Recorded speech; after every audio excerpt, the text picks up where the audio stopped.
ایک چیز ہمیں چاہیے خوشحالی کے لیے، ملک کو کھڑا کرنے کے لیے، وہ ایک چیز ہے انصاف. اور اس کے لیے آج آپ سارے میرے ساتھ مل کے جدوجہد کر رہے ہیں. ہم ابھی وہاں پہنچے نہیں ہیں. ہم نے کوشش کی اور ہمیں قربانیاں دینی پڑیں گی، کیونکہ اوپر قبضہ ہو گیا ہے. ان لوگوں کا قبضہ ہو گیا جو ذاتی مفادات کے لیے اس ملک کو تباہی کی طرف لے کے جا رہے ہیں. ان کے صرف اپنے فائدے ہیں.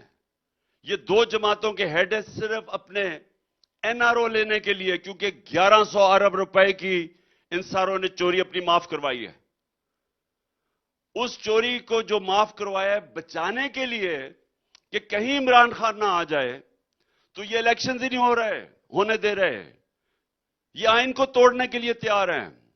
یہ چیف جسٹس جو زبردست سٹینڈ لے کے بیٹھا ہوا ہے، اس کے پیچھے پڑے ہوئے ہیں. ملک کی بہتری کے لیے نہیں، اپنی چوری کا پیسہ بچانے کے لیے. اور میں اس کے اوپر ابھی بعد میں آؤں گا کہ ہم نے کرنا کیا ہے. لیکن ایک چیز میں دوسری چیز آپ کو بتاؤں کہ آزادی کیسے آتی ہے. آزادی جب قوم ہر انسان کو قانون کے سامنے جب ایک برابر ہو جاتا ہے تو وہ آزاد ہو جاتا ہے. جب مجھے پتا ہے کہ میرے ملک کی عدالتیں میرے حقوق کی حفاظت کریں گی، میرے اسے ناانصافی نہیں ہونے دیں گی، میں آزاد ہو جاتا ہوں.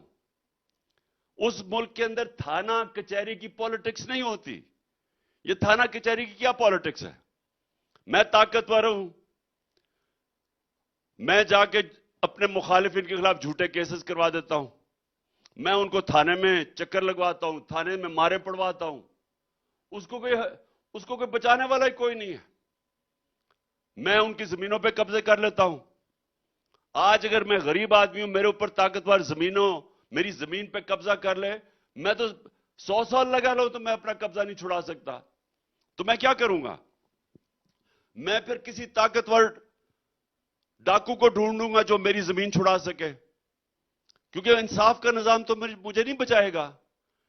جو ہمارا سارا سسٹم بن گیا وہ غلاموں کا سسٹم ہے. ہم آزاد ہی نہیں ہیں. اگر عمران خان کے اوپر یہ 3 طاقتور لوگ اگر وہ مجھے قتل کرنے کی کوشش کرتے ہیں اور میں ان کے اوپر ایف آئی آر نہیں کٹوا سکتا، جو میرا حق ہے، میرا حق ہے کہ میں ایف آئی آر کٹواتا. مجھے پتہ ہے وہ کون لوگ ہیں. مجھے پتہ ہے ایک وہ انٹیلیجنس آفیسر کی اس کی وجہ سے کوئی ہماری نہ پولیس کی جرت تھی، کسی کی جرت نہیں تھی کہ ہماری حکومت ہوتے ہوئے پنجاب میں کہ ایف آئی آر کاٹے. اور اس کے بعد جب وہ جوائنٹ انویسٹیگیٹنگ کمیٹی نے کام کرنا شروع کیا ہماری پنجاب کی گورنمنٹ ہوتے ہوئے، وہ اتنا طاقتور آدمی تھے، انہوں نے ختم کر دیا، انہوں نے سیبوٹاج کر دیا انویسٹیگیشن، کیونکہ انہوں نے پکڑے جانا تھا. تو جب ایک ایکس پرائم منسٹر، سب سے بڑی پارٹی کا سربراہ، اگر اس کو انصاف نہیں ملتا تو کہاں بیچارے کسان، کہاں بیچارے مزدور، ان لوگوں کو کیا انصاف مل رہا ہے وہاں؟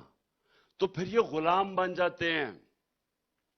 جب آپ کو انصاف نہیں ملتا آپ غلام بن جاتے ہیں.